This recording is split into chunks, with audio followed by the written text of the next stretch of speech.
How's it going, guys? Welcome to the Cozy Corner where we do some Dungeons and Dragons. I'm John of the North, and this is going to be a little bit of an interesting one. This is I had a party member who wasn't going to make it, and just so happened that they were actually choosing a different route anyway for the campaign for themselves.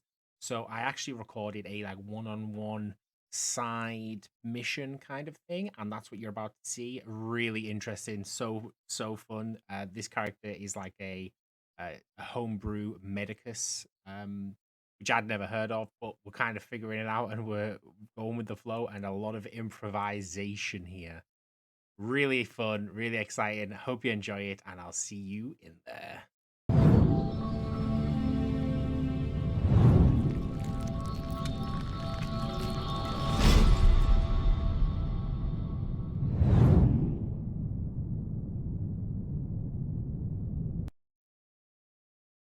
All right, so we're gonna run this a little bit, casual. It's more so just trying to ascertain a general gist of what's going to happen, but I'm going to record this anyway, just so it's documented as part of the saga per se. And hopefully, yeah, we'll run until I kind of feel like you'll be in a place where um, you could probably rejoin with the party uh, after next session when you are unavailable. So we left off, you were tending, well, you were looking to be tending to Eofried's injury. She had a arrow through the shoulder, was looking a bit, pasty and pale. You used the dagger you found to cut open, to cut a piece of her cloak, and then you wrap that around her wound. Um, do you want to tell me kind of what's going through your mind as you're, seeing to this? Uh, so as they're kind of wrapping her wound and saying that she's not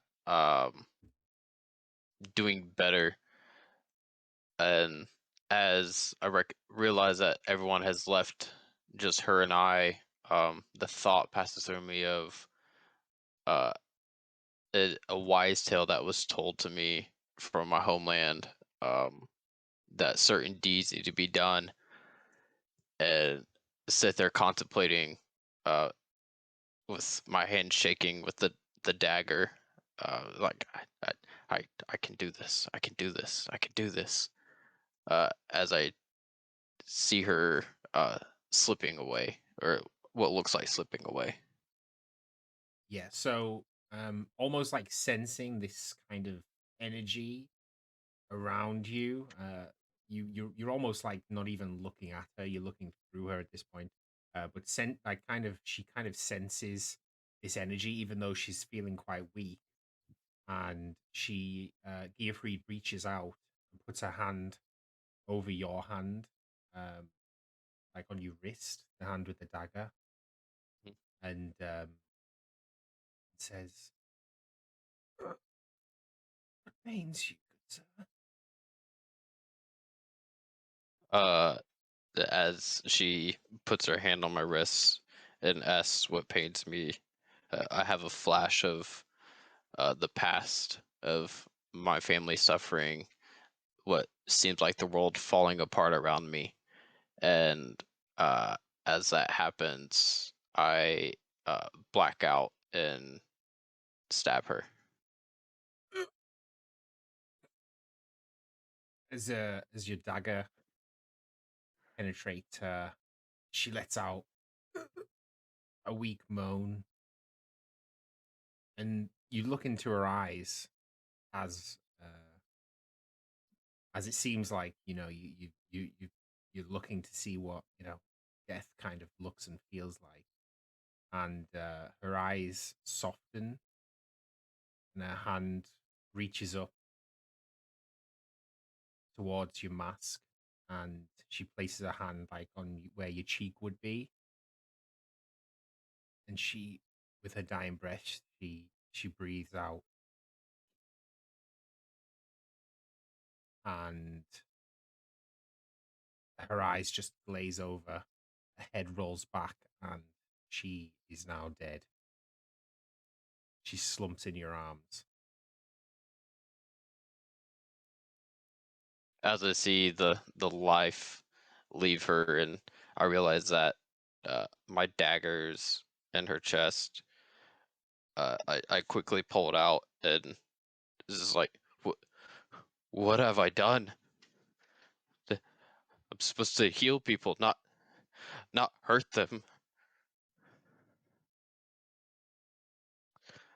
And realizing what I had just done, I get up and leave in a panic, not realizing which direction I'm running off to. Okay, well, as you're like frantically looking around, kind of like Mhm. looking at your hands, looking, your eyes are darting towards the trees where the rest of the group just recently ran. Uh, and then they turn and they see Ko, who's like still standing on the beach, kind of sheepishly, like almost just like unsure what to do, playing, twiddling with his fingers, playing with his necklace, and his eyes are locked onto you. Um, and his head's like tilted in like this confused look as he's like twiddling his necklace.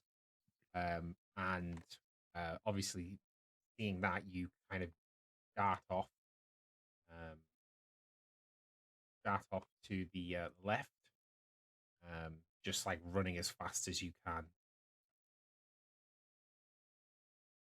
You run and you run. You carry on running past the beach. You barely know and realize where you're going. You get to the hole in the ground, which the fireball hit the charred remains of old Joe.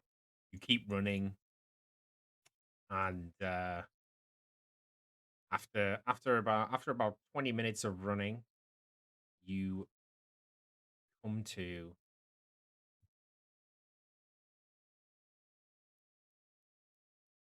a stretch of beach. You come to a little stretch of beach, which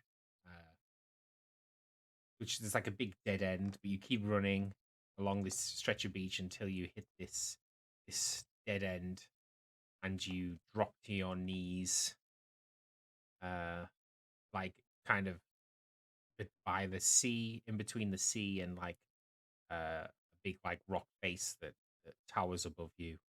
You're exhausted, you're panting, your hands are shaking, and you kind of slumped over.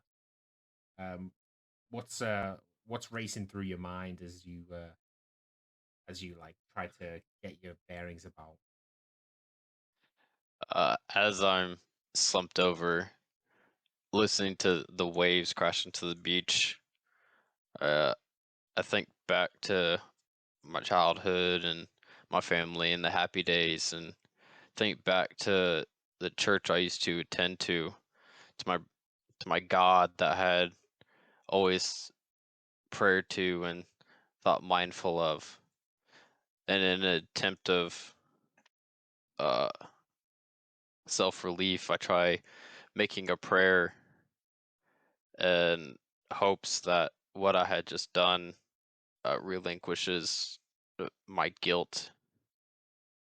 But after I commenced the prayer in hopes of forgiveness, I then remember that my prayers were never answered back when I needed them to save my family, and realize how much of a fool I feel.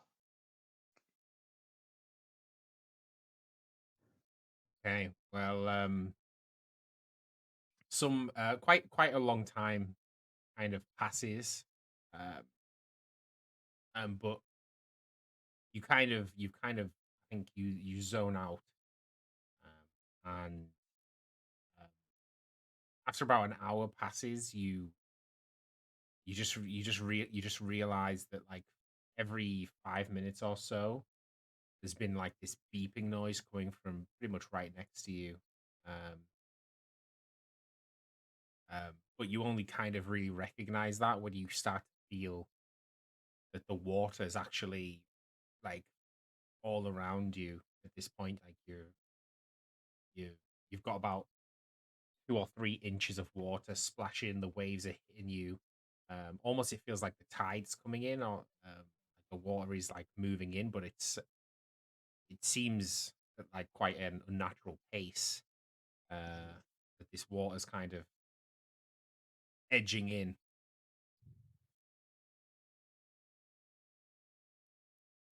Uh, so I realize that the water's quickly rising. Yeah, Um, yeah.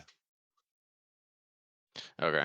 Then I'm gonna try and look around, see where the nearest high ground is, and then try and trudge my way through this rising water towards the higher land. So as you kind of get up, you do recall like you kind of you're about 2 or 3 meters from a chest that's about half submerged at this point.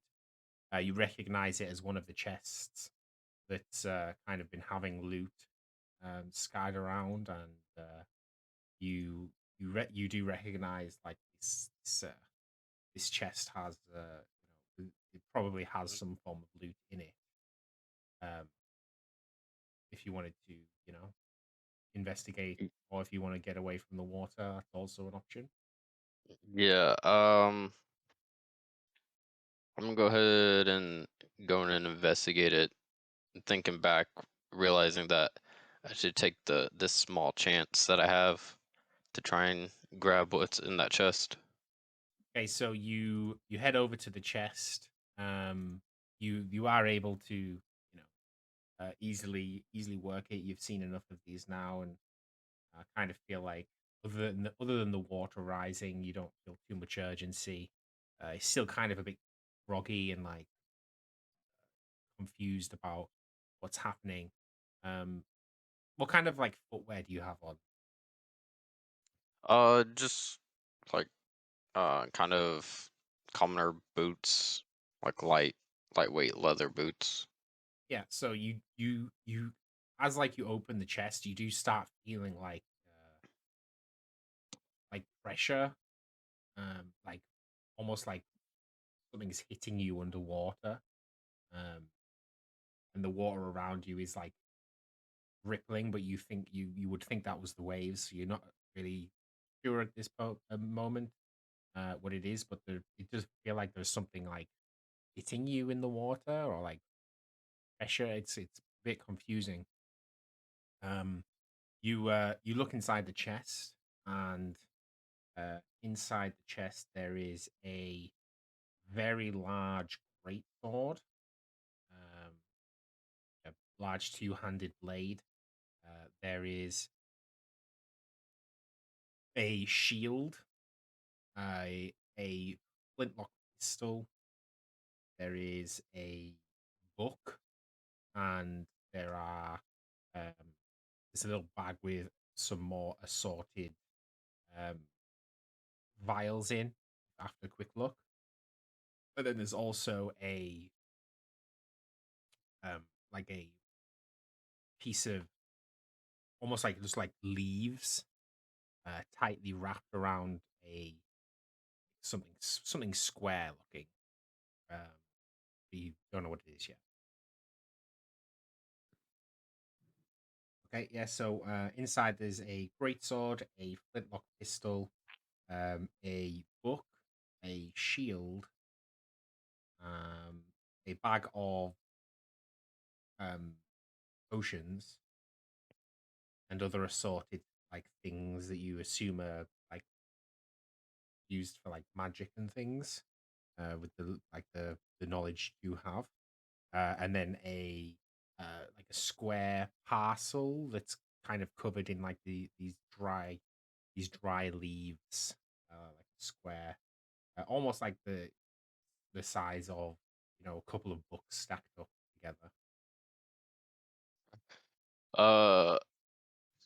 So with the thought in the back of my head of rising water, I grab the book, the leafy item, and the flintlock.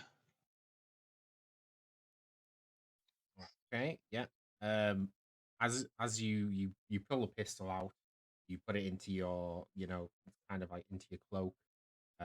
You reach back in, grab the book.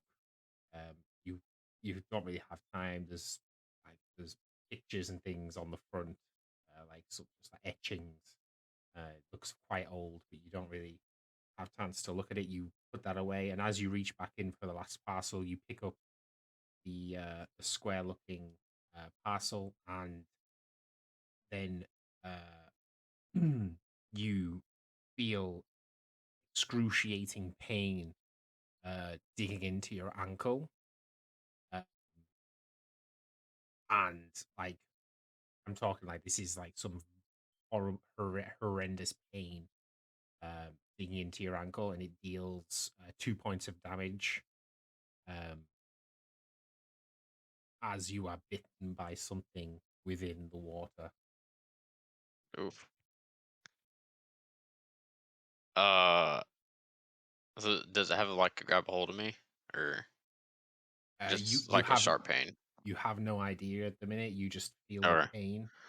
Um, you can still feel like bits of pressure mm-hmm, on like the other parts of your feet. And like by now the water's up to your knees. mm-hmm, And it's pretty much you just keep feeling like these like something's like attempting to grab a hold of you, and mm-hmm. I would imagine you've kind of filled with a bit of panic that you might this pain might be multiplied again and again if other things um, Mm-hmm. do grapple onto you. Um, so with the feeling this pain, uh, I try and quickly grab my dagger and swing to where I think something is there, in the hopes of hitting something. Okay, you not in the roll 20. Yeah. I'll Well, I'm in just D&D Beyond. okay. Yeah. Well, if you roll me like a dagger attack, um, Y- if do you have like a just do you have like a dagger attack in your event in your item list from Yeah. previous dagger? Yeah. So Hmm. just roll your basic dagger. Dagger attack is 8. Yeah. So you do that, but there's absolutely no change. Um, there's like no change to the feeling. It's still like this absolutely excruciating stabbing pain in your ankle. Um, so since it seemed like nothing worked, I'm just gonna try and trudge my way to the shoreline. Okay, so you start moving um, up the beach. The sand's like moving beneath your feet as you're trying to get higher and higher out of the water. The water by now is at your shins, and you feel another excruciating pain on the same leg, a little bit further up, like towards where your shin is, and the water around your legs is by now it's splashing aggressively. Almost looks like it's bubbling from what you're looking at. Your other leg, there's still feelings of like pressure and like feelings like there's something there. Okay. Um, are you gonna carry on moving up, or oh yeah, you take another 2 points of damage. Sorry. Okay. Yeah, I'm gonna carry on moving up. Okay, as you start moving up the beach even more, you get to the point where you're about ankle deep, um, and if you look down at your leg, you'll see there's these two worm-looking creatures, about the size of an arm, that Jesus. have their teeth buried into your shin and ankle, um, and they look like they've just got like a pure grip on you. Uh, now that I can see what is attached to me, I'm gonna use the dagger to attack them. Okay, do you want to make me a attack roll? Oh, and 8 again. Or no, wait, Yeah, roll 20. just yeah. That's all right. Roll it Yeah, twice. Roll two for me. and another. Well then, Okay, so as you kind of freak out, you bring your dagger down on the arm-sized eel creatures, and quite easily uh, you're able to just plop, plop through them. They don't seem to have too much, you know, defense or seem uh, too shielded. However, as you do, like the heads are still attached to your leg, one on your shin and one on your ankle, and they have like this death grip on you, but the extended part of their bodies plop into the water. Um, and Can you make me a dexterity saving throw, please? As yeah. a arm-sized eel leaps out of the water and uh, kind of jumps towards your arm. Um, the eel like kind of leaps out of the water towards where your arm it's just used the dagger and catches clamps its teeth down on your forearm. Um,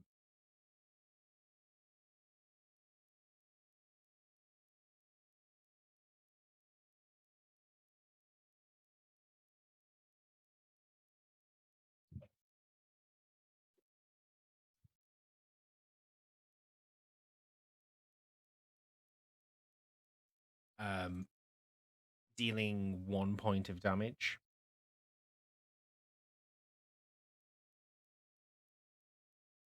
Do you have any hit points left at this point? Nope. I hit 0.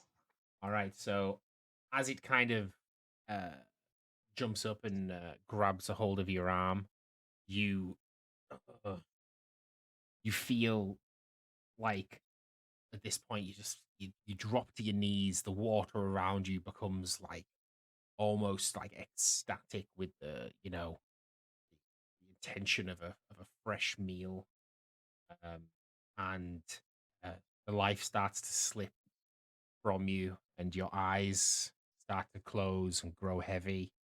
Um, the last things you're thinking, it's flashing back to the trauma and the torment of your family and being unable to save them, and then just as you're about to tipple over, fall into the water, the in- bright light kind of emanates from within your eyes, and Geoffried's face just flashes back and repeats on you over and over again, and her reaching her hand up and saying, "I forgive you." Um, and you feel overwhelming emotion, like you probably start crying uncontrollably as you think of the life leaving her body, and just like you watch the life leave her body, you kind of feel that life re-enter you, and her life feeds into you, giving you this burst of energy, and you snap back to reality with this adrenaline and like this feeling like I can do this, and you slowly pick yourself up from the ground, and you look down into the water and you see all of the all of the splashing and the bubbling around you. It's There's kind of like a half a meter circle around you where these creatures aren't going anymore. The uh the creatures that were attached to you have like detached by now, and you look down and you see into your forearm. You see where there was bite wounds, it's gone. You look down to your shin where there was a bite, it's completely gone. Um, how would you like to proceed? Uh, um, so I'm just laying on the beach, right? So right now, you're still stood in the water about ankle deep. Okay. You uh, you should probably leave the water, but Yeah. uh, Yeah.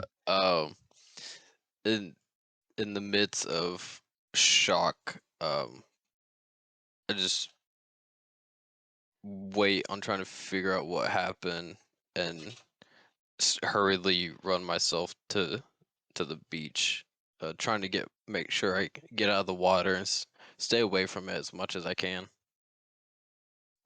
lovely. Okay. So you run up the beat. You run like out of the water.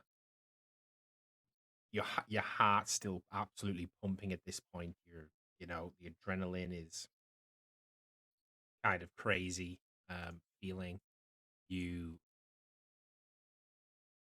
come to a collection of trees. Um, the water is like almost up towards the trees by now, and you can see it's still rising. So you just keep running, and you keep running and running and running until you're quite deep into a swamp-like area. You can see that. I'll just open it up for you. Yep, I see it. Um, so yeah, you kind of run up. You were down here on the beach, and you keep running up. The water by this point is is like around this area. All of this is underwater, and you kind of uh, drop to the ground again, like in disbelief. You were about to die. You 100% feel like that was it for you. That was your time to go. Um, like what's going through your mind after what's just happened, and how are you gonna kind of react and respond to it? Um,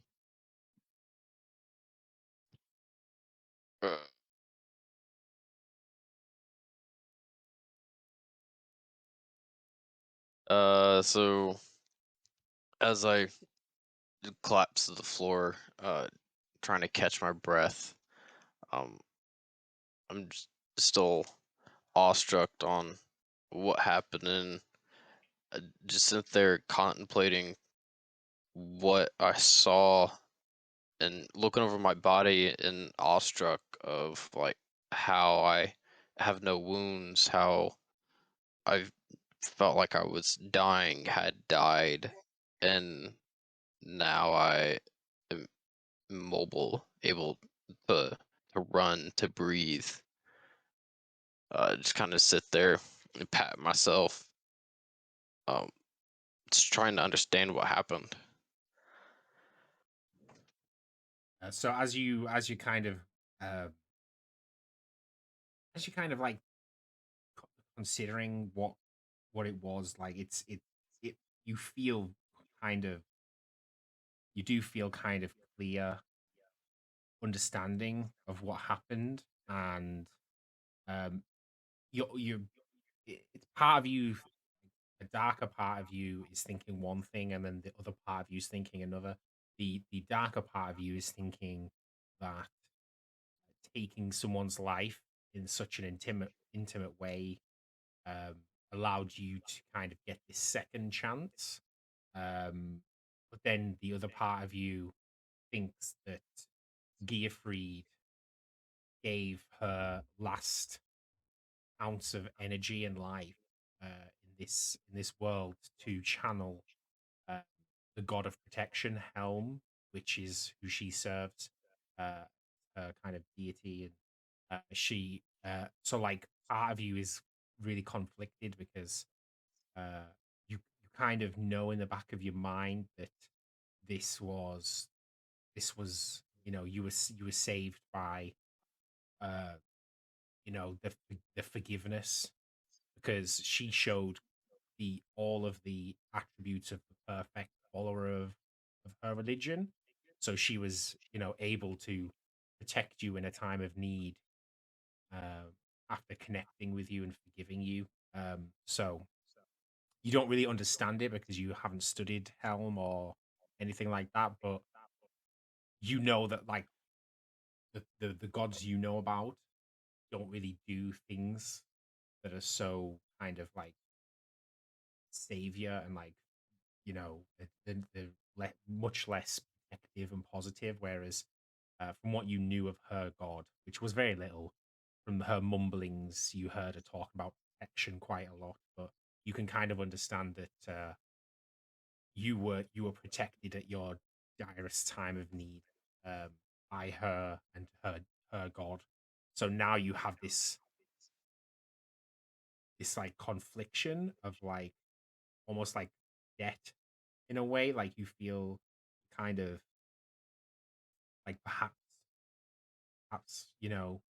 this god, you owe this god something now. You owe Gearfried something even though she's dead and you killed her, and like you're really confused. So like the attractiveness of this dark pull of like thinking of any other excuse or any other reason seems more attractive than owing somebody or owing a god a, you know a debt of gratitude.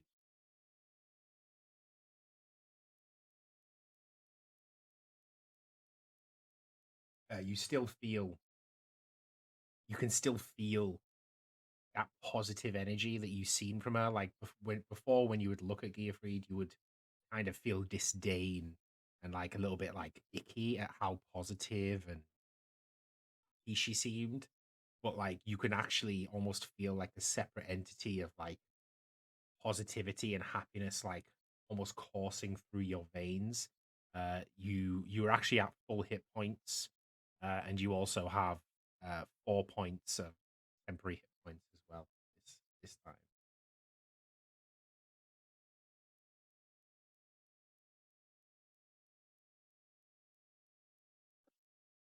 Wild. Um,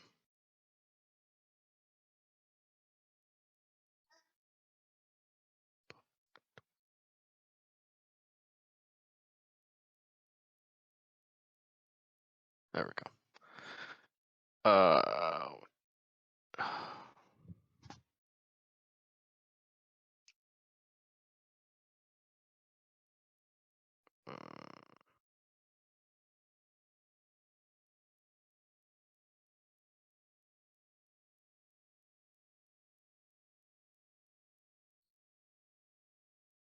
How would one like to proceed?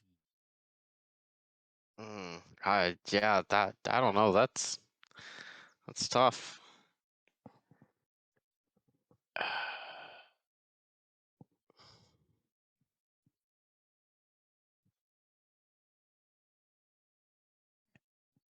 I don't know. There's such a huge conflict. Hmm. I mean, the conflict can carry on. You can still have this Yeah, this conflict inside of you. You don't need to like make any pledges or anything at this yeah, point. Um, you don't like all like the feeling of debt is entirely within yourself. It's not like hmm, you don't feel like it's a pressure other than the fact that it's like something that you think within yourself.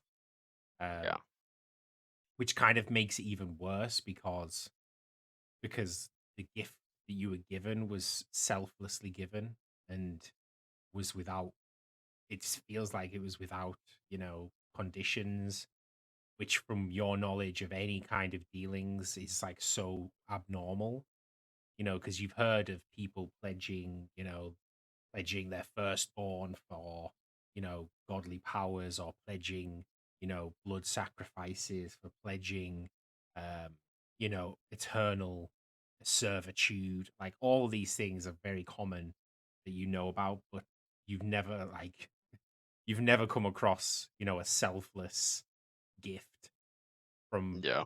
either from a kind human, which has blown your mind, but also from a deity, um, which is like, right now you're so completely rocked um, about this. As you as you kind of contemplating what's happening on the swamp does feel, the swamp around you does kind of feel, you know live, like you feel like you can hear creatures and the trees are creaking.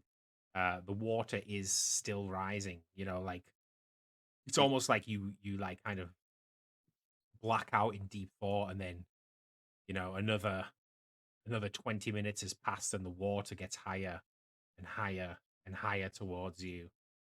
So like staying here really doesn't seem like an option. Yeah. So I realized that the water is still getting closer and closer to me. Um, so I push the thought of what just happened and this conflict that I have to to try and continue to find more dry land. Try and trudge my way through this swamp to find something more solid. Okay, so you make your way up into the swamp. Um, um, Second,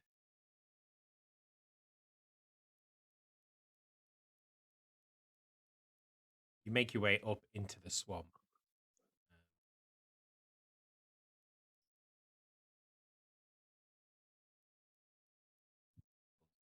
Yeah.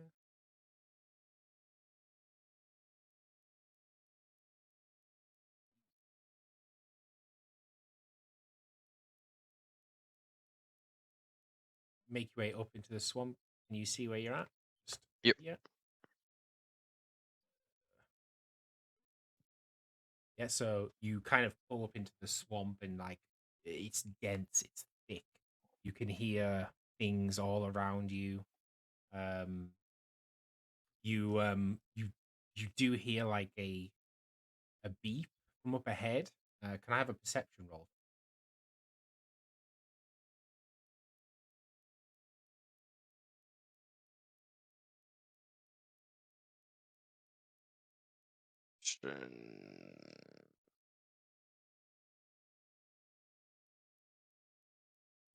All right, so as you kind of like focus on like where you heard the beep come from, you also hear like grumbling and like grunting, um, and you can see there's a man, looks to be a man, ratching through the chest. Um, your eyes also flit to the side where you can kind of see in the trees. You do see like some some creatures. You probably recognize them as flying snakes. And even as far as further up, you see a like almost like the corner of a large, moist, silky giant toad, kind of like sleeping. It seems. Um, you can just see like the hulking, breathing backside of this creature off in the distance. Um, the fella who's in the chest here, he's like sifting through it, like like giggling a little bit and like grunting. Um, it looks like he's got a dagger in his mouth, and that's pretty much all you can see is like his captain's hat, and then like a really kind of ugly face, and then like a dagger in his mouth, as he's kind of ratching through this chest.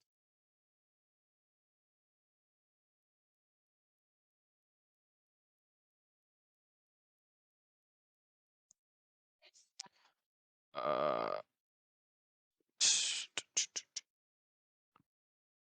So you said that he has just a dagger in his teeth, and he's prioritizing searching through that chest, right? Yeah, yeah. Um, so I'm trying sneak behind him. Okay, so if you roll me stealth. Yep.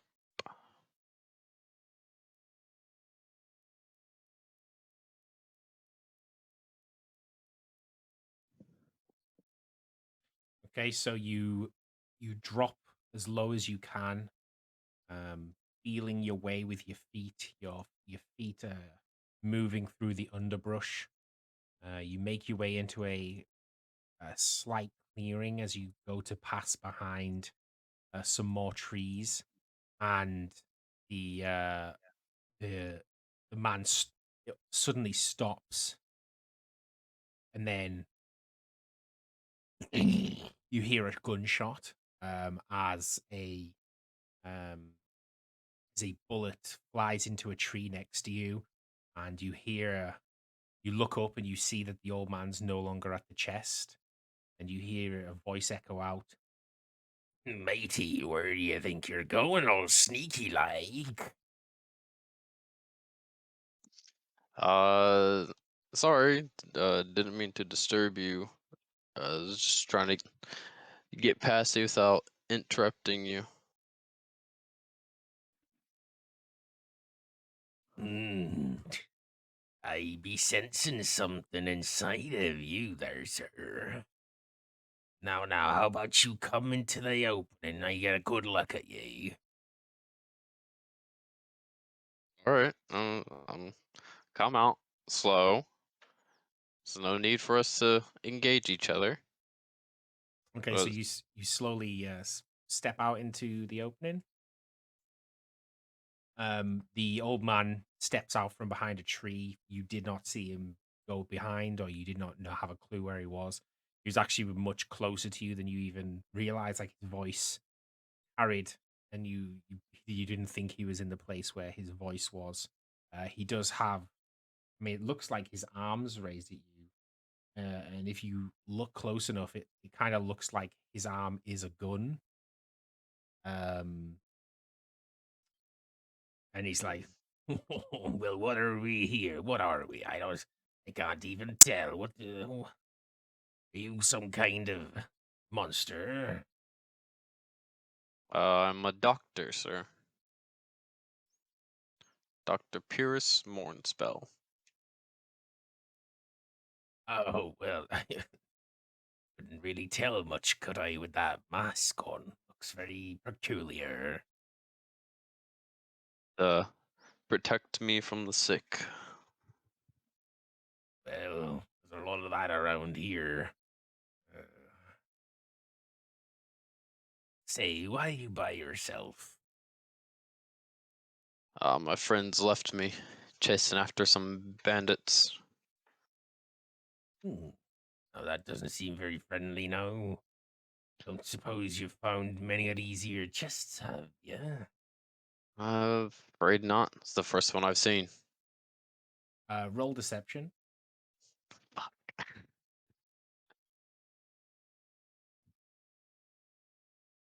So he looks down. He can see different assortments of things, kind of like on your belt. You can see like bulges within your cloak. Uh, and then he cocks the gun again and goes, "No, didn't take you for a liar as well, there, sir."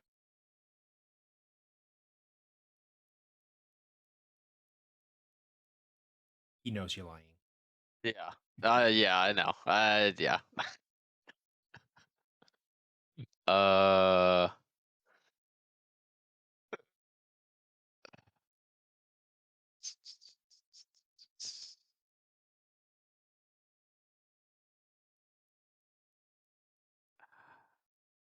All well, right, seems the cat seems to have got your tongue.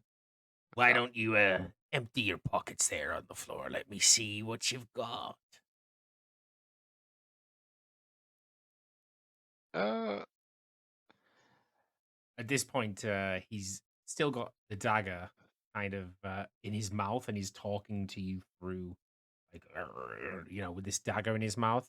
He has a like a pirate looking scimitar in his left hand, and his right hand, which you ascertain to be a gun, is aimed at you. He has several little bags around his waist, a long cloak covering him, and from what you can see, there's multiple, like probably two or three silver bangles around one of his wrists, and a gold necklace around his neck.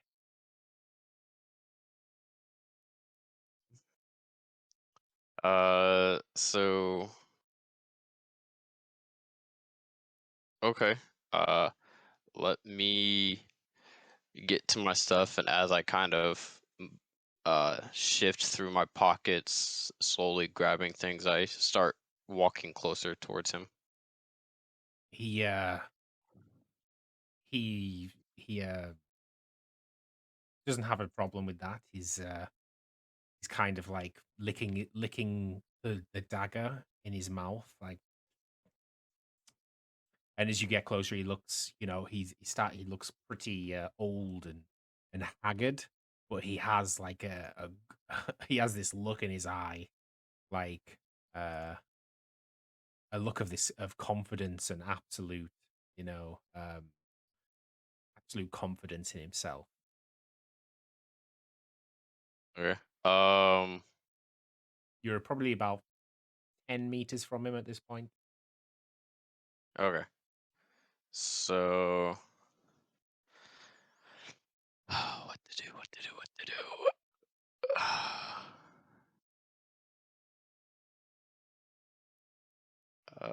T-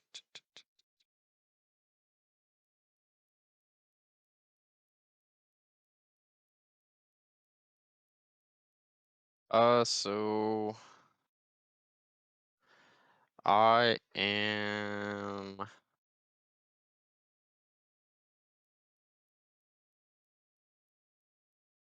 I'm going to cast Chill Touch.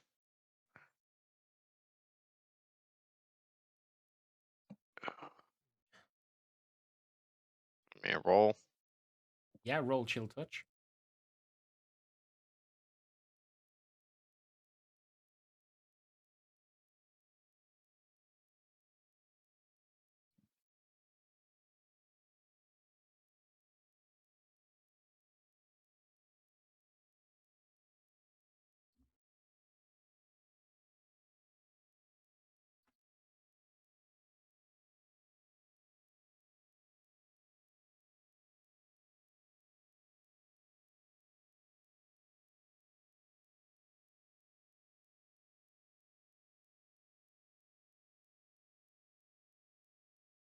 Okay, so you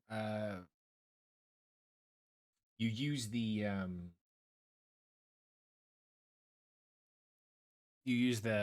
the actions of looking like you're pulling something out to slowly um, use the gestures that you know how to use to create a chill touch spell. Um, you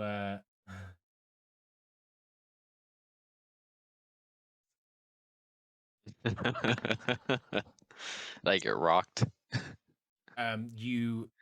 you use the uh, use chill touch, but the captain fellow had a readied action, and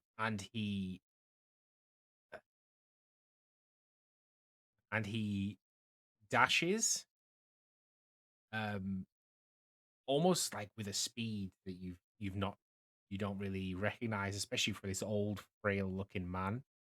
He dashes, dodging the chill touch, and you feel you feel the cold of a blade um, behind your mask, like almost like in the back of your neck. You can feel like this pressure, um, and you kind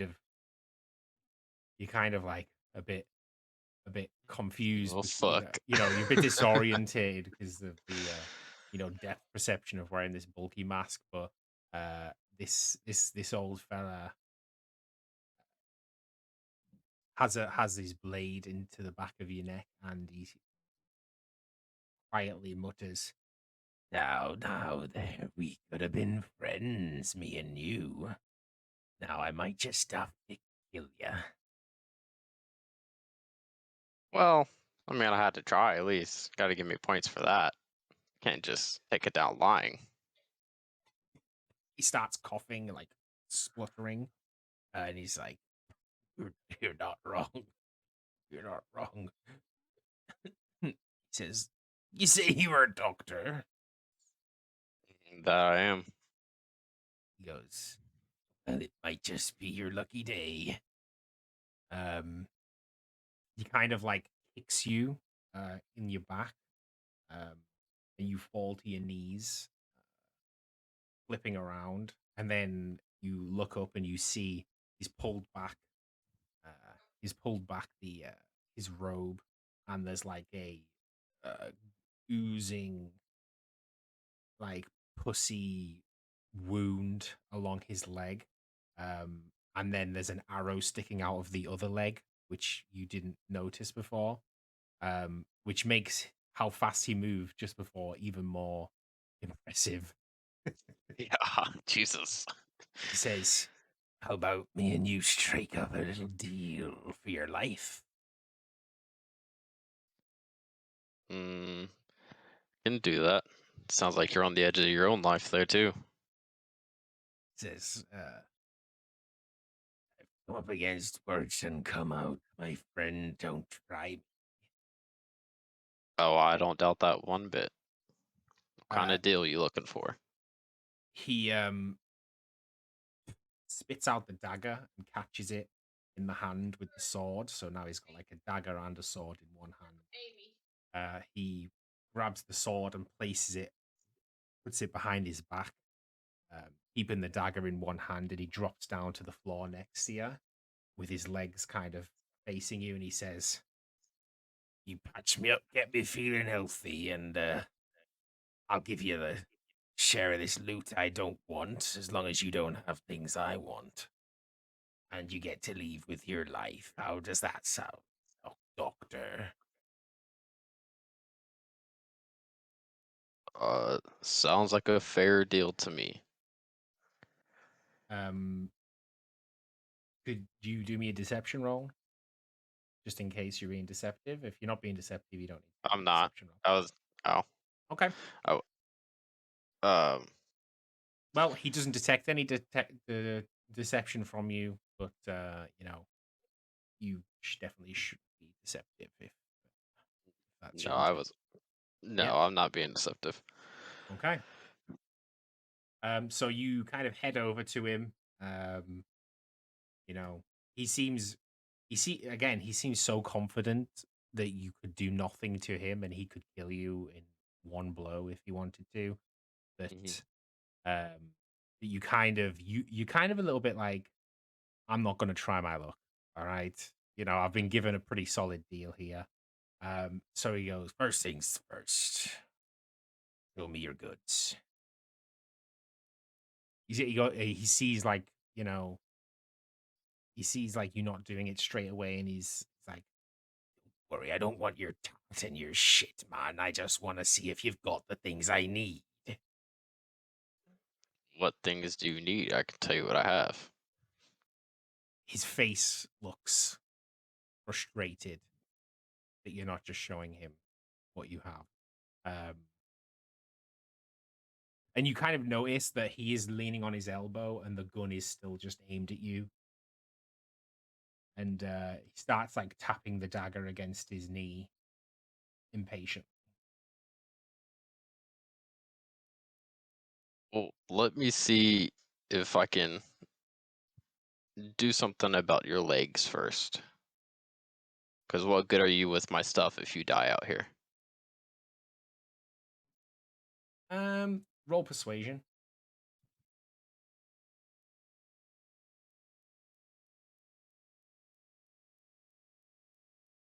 Um, he doesn't look convinced, but he feels like at this point you you're either stupid or you're hiding something, and he's assuming the thing you're hiding is what he needs and what he wants. Um, and Okay. he doesn't Uh, you don't want to get in between eh, what he wants. yeah, yeah. Well, clearly I haven't changed your mind. So, start pulling out what I have. So I um, pull out the dagger, a pistol, a book, that leafy object, mhm. and then my bag or my satchel that has some knickknacks and potions. Okay, so he starts like moving things aside with the dagger, just like looking, and he's like, oh, he's like, he looks really pissed, and he's like, no jewelry, no gold and silver, no necklaces and bangles. If only. I wish. He comes to the flintlock pistol, and he and he lets out a little giggle. Oh wait, that's Isabel's flintlock. And just like pushes it to the side, uh, and goes, "No, never mind. I mean, unless you've got some potions to heal me up in that bag, it'll give me a little bit more energy." Uh, I reached down and I hand him one of the potions that were in my satchel. He looks at it, like spins, that like shakes the bottle around. Um, he pops the lid open and gives it a whiff. Is it a potion of healing? Yes. Um, so he ascertains it's a potion of healing. Is at his age, he's come across most of the potions you could imagine. So if you'd have tried to give him something else, he would have known. But so yeah, he sniffs the bottle, takes a gulp, um,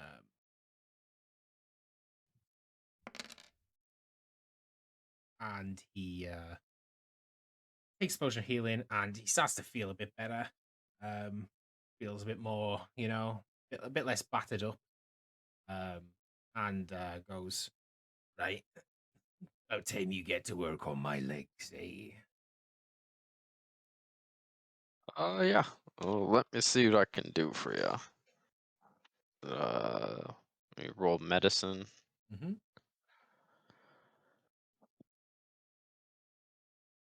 Would you look at Oh, hey. Um, that? so you look at his legs. You do have a flashback of the arrow wound that you treated on Gearfried, and like you have a pang of not even of like guilt or anything like that. You have a pang of love, which was is kind of weird for you because you don't even know what that feels like really. But you're like you feel this pang and you're like uh, oh, and then you like shake that off. Um, that just looks like a standard arrow wound. Though you do wonder where it came from. You see blood. Like now you're up close, you can see blood like splattered all over his clothes, like just loads of blood, like coating his weapons, coating his clothes. Um, but he doesn't have really like the arrow wounds, like, and the one on his other leg is like the only wounds that he has, and there's way more blood on him than could be coming from those two wounds. You look at his other wound, and there's like it's almost like a someone's used like some sort of acid attack on him, on one of his legs, as well as maybe well, there's also like a slashing wound, so it could be like someone slashed him with a acid blade. Maybe you're not sure of the exact cause of the wound, but if you treat him with a couple of different, like common plants, or maybe a few mixtures of concoctions you've maybe got in your bag, and that should nullify the acid on the wound, and you can pretty easily um, close up the open wounds with your experience. Um, so yeah, you feel like you 100% could treat him, and Mhm. it would be of no consequence. Okay. So seeing that these wounds are something that I've dealt with and mended in the past, um, I ask him uh, if I can use his dagger to cut a piece of cloth to mend his arrow wound. Uh, Uh, he, yeah, go ahead. and then I'll uh, combine some of the knickknacks in my satchel to create an ointment for his other leg. So when you ask him if he can use his dagger, he Yep. lets out a giggle, and he stabs it into the ground next to him, and then reaches under his cloak, and um, he pulls out these. Uh, they look like pristine, uh, like bandages, like almost like they were made in a big city somewhere, um, Mhm. and they have like the smell of antiseptic almost on them. So you would recognize them as like mainstream Mhm. bandages, which can cost a pretty penny, but like a half decent tip would probably have a couple of these on at least. But yeah, he throws the bandages to you, um, and then picks the dagger back up. Oh, well, I see I'm working with a real pro here. He laughs, coughing a little bit, and goes, "Well, you never know when these will come in handy in the field. Been on one too many voyages that have gone south, one might say." I understand that. If only my stuff wasn't robbed from me. He says, "Yours and everyone's here."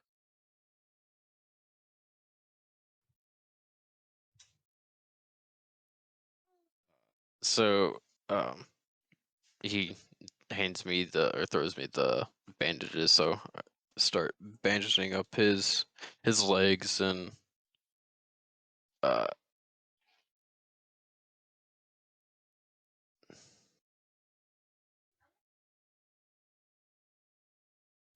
uh start bandaging his legs, and then uh just try and keep the mood light and calm as we're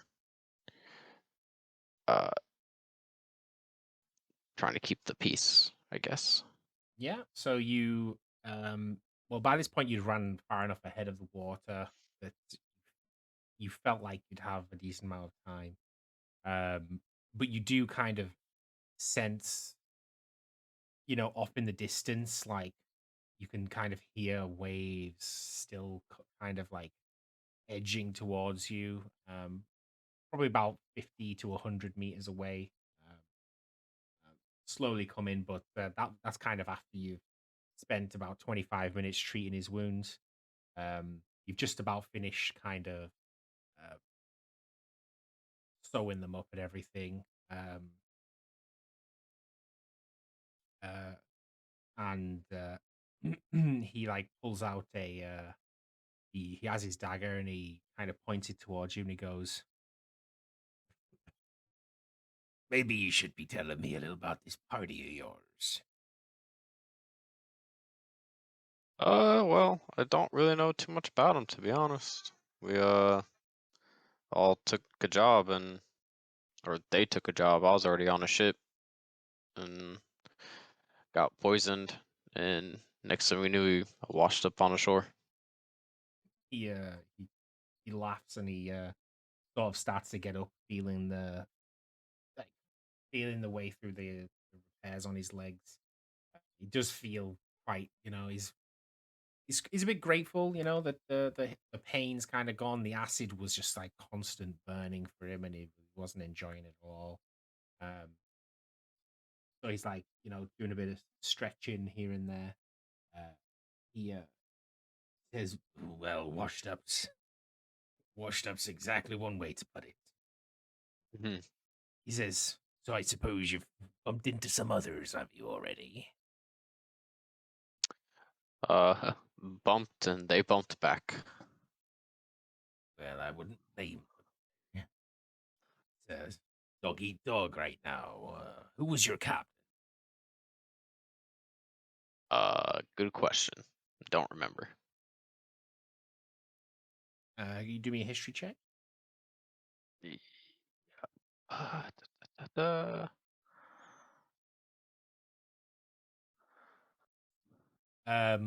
You just remember it was like this old guy who was drunk all the time. You can't remember his Oh name yeah, or anything about him. yeah. So he's like, "Your captain." It's some old drunkard. He like All they racks want, he racks huh? his brain while you kind of don't describe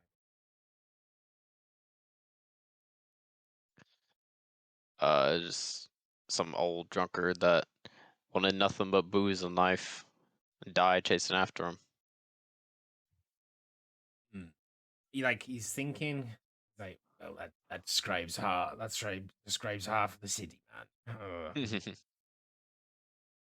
Never mind, probably a nobody anyway."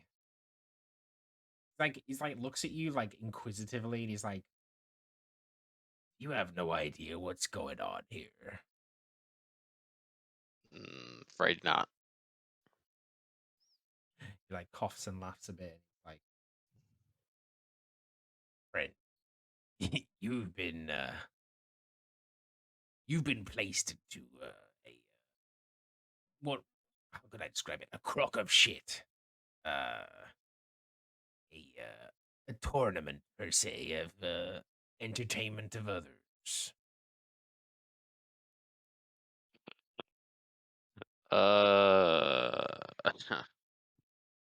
Of course. Why not? He he points the dagger at you again, and he goes, "Really, I should kill you. Makes my odds better, but I mean, never hurts to have someone with your skills. You know what I'm saying? So maybe I help you get to the end. You help keep me alive, and we come out of this, come out the other side looking a bit fresh. How you think of that?" Uh, I like the sound of that plan. I keep you alive, you keep me alive. He said, "Well, let's shake on it, eh?"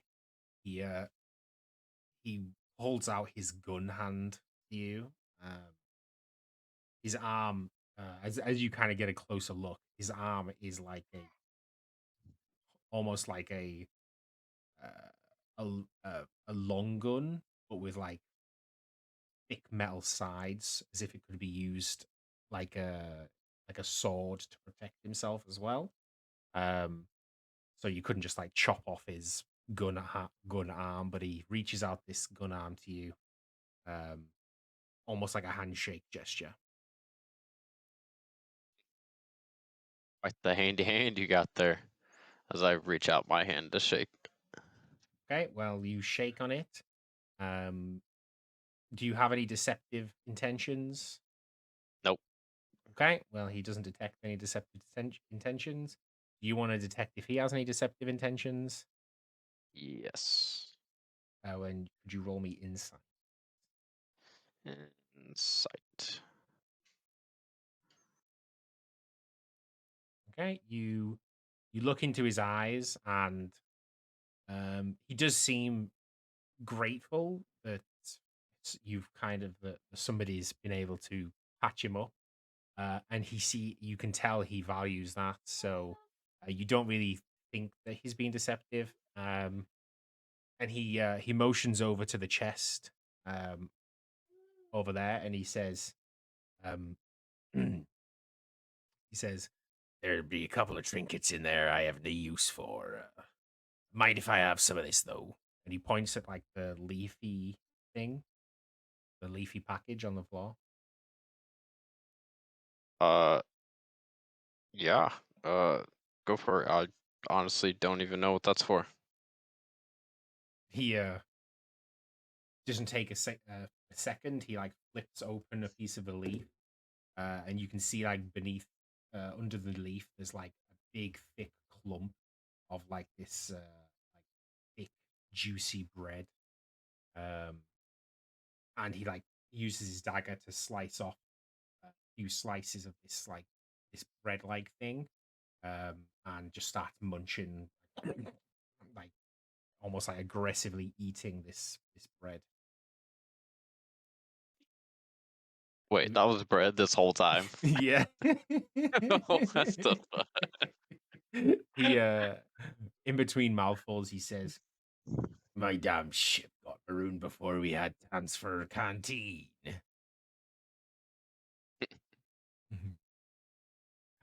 Uh, well, while he's munching on the bread, I'm gonna walk over to the chest.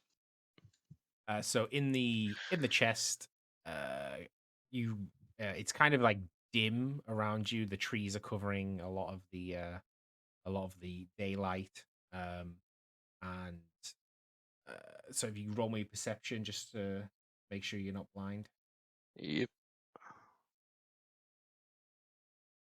Yeah, so you kind of like look, reach in the chest, looking in.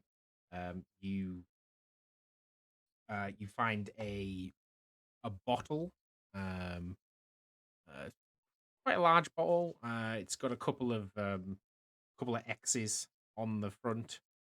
Um, you find a rapier, like a long curved sword. You find a double holster, um, so like a hip holster that has holes for two, what you imagine guns. You find another pistol. You find a small bag with 15 gold pieces and 10 silver pieces. Money. Is it 15 gold, 10 silver?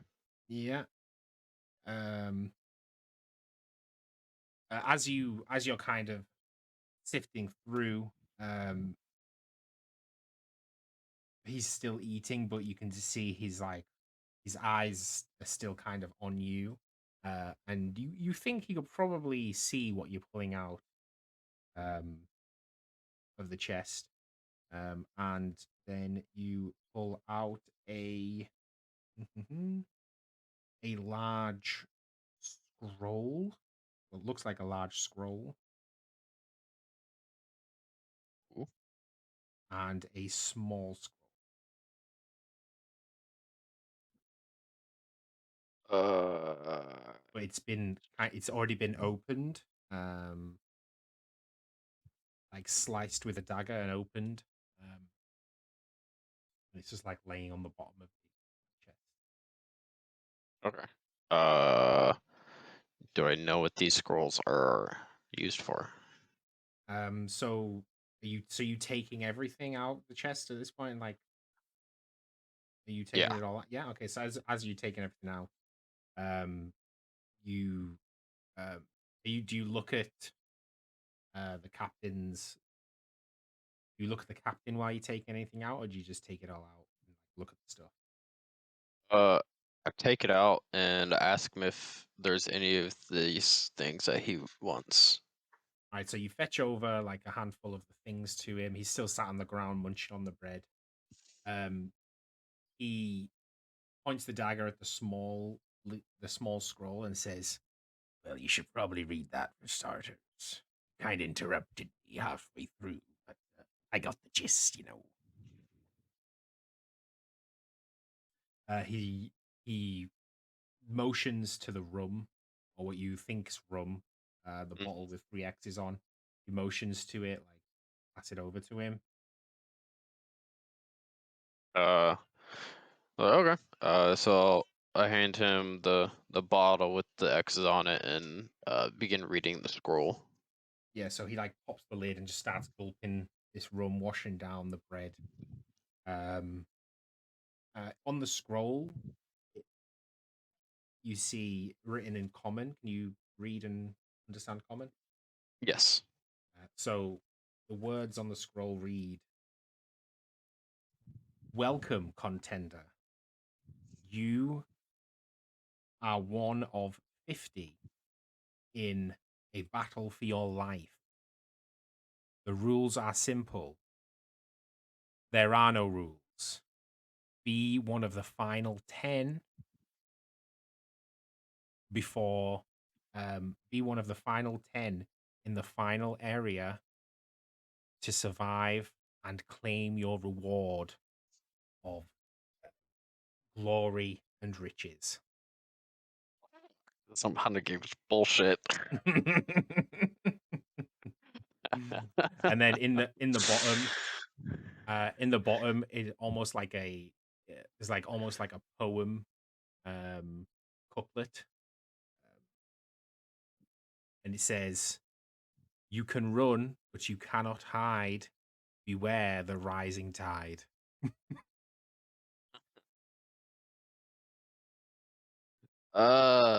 Fuck. Hmm. Well, now I see how this is gonna go.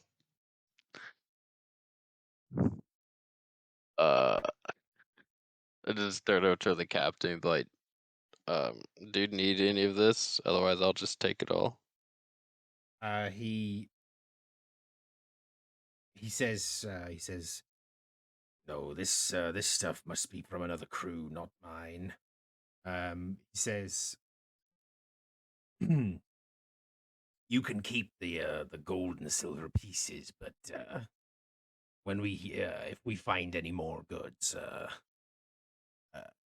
be they jewelry of any sorts, I do take claim to those. But you can have the pieces. You understand me?" That I do. Okay, so it seems like his main focus is, getting the jewelry. Um, do you know why, or do you not really bothered?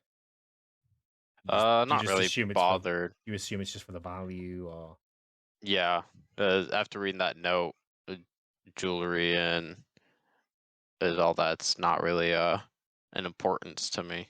okay? Well, as you sort of like start putting things away, do you take the holsters as well? Yeah. Um, I assume you've picked up the stuff that you put on the floor, Hmm. bar the bread that the captain's still eating. Yes. He reaches, he like, leans over to you and goes, "The name's Voyo, Captain Voyo, and I'll be damned if this is my last adventure." And he like has this really wide grin with these like black, like deformed teeth. One or two of them completely gold, but you can see that he's been through a lot, but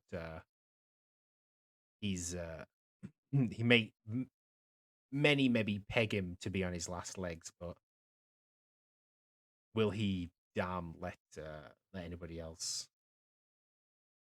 have the best of him? And with that, you level up. Yay! Level up.